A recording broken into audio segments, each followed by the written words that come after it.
Haïti belle, Haïti belle. Donc pour nous parler en ville, la fini. Qu'on y a, c'est moment pour nous passer à l'action. Aujourd'hui, on a voulu faire un exemple de mobilisation mondiale pour le nettoyage des plages. Que ce soit à Fidji, que ce soit en Ouganda, que ce soit ici en Haïti, c'est un peu partout le même problème. On a le problème des plastiques à usage unique comme cette fourchette.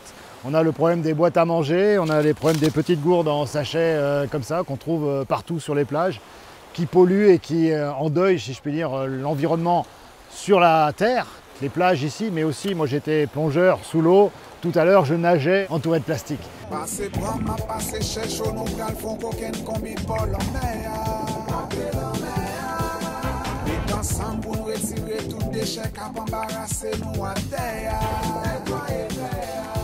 Reboiser mon protéger rivière, c'est yo même qui baille pour nous bailler sans niveau yo.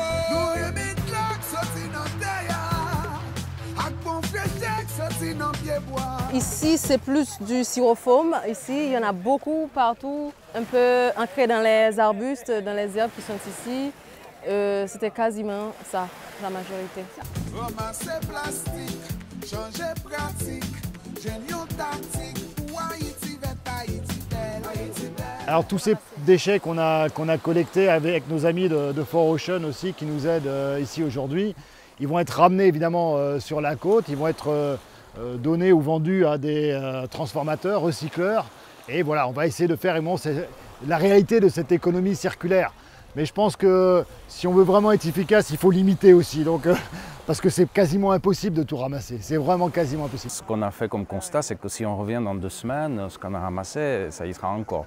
Donc nous, ce qu'on fait ici, c'est pas, on ne s'attaque pas à la racine du problème, malheureusement, qui se trouve au niveau là d'où les déchets partent, mais même beaucoup plus loin dans la chaîne, d'où les styrofoams sont importés malgré la législation haïtienne qui les interdit.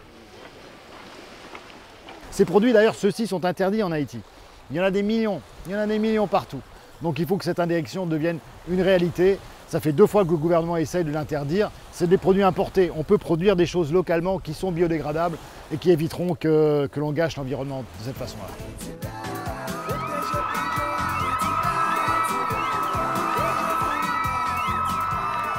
Normalement, pour que le projet soit viable, il faut que tous les paramètres de l'environnement soient pris en compte.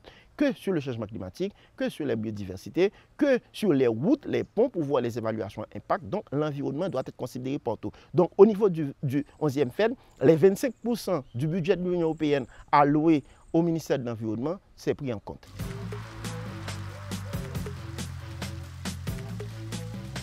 Il ne faut pas que ce soit une opération qui s'arrête ce soir. Il faut regarder un petit peu plus loin et voir ce sur quoi on peut s'engager peut-être collectivement dans cette salle à travailler sur l'avenir. Donc sur quoi pouvons-nous nous engager? Il y a quelques points qu'on a discutés d'ailleurs précédemment, je vais les citer. Il y a 5 points sur lesquels nous voudrions continuer de travailler ensemble. Le premier, c'est de promouvoir les alternatives écologiques au plastique à usage unique. Vous savez que l'Union européenne est très engagée contre le plastique à usage unique. Et donc ça serait un premier engagement. Deuxième engagement, c'est d'encourager une fiscalité incitative en faveur de la protection de l'environnement. Ça aussi, je crois que le ministre en a parlé tout à l'heure, donc je crois que ça rejoint effectivement les objectifs que vous poursuivez. Troisièmement, ça serait de favoriser les pratiques innovantes et respectueuses de l'environnement en soutenant les initiatives de production locale. Si on veut se débarrasser des boîtes à manger hautes, il faut proposer des alternatives crédibles et les distribuer et avoir un prix, etc. Donc il faut y travailler. Donc je crois que si on peut réfléchir sur ces questions-là et voir comment aboutir à ce type de résultat, ça serait très important. Quatrièmement, je reviens sur les propos du ministre dans son discours d'introduction, ratifier les conventions internationales sur la protection des zones et espèces marines, et ainsi que tous les textes juridiques qui les accompagnent.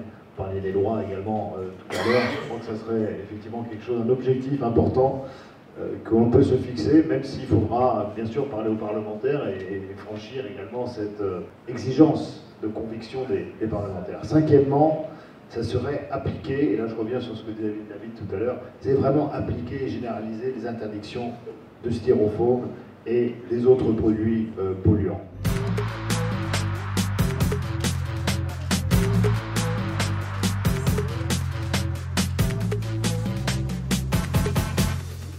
ramasser plastique, changer pratique, j'ai une tactique pour Haïti.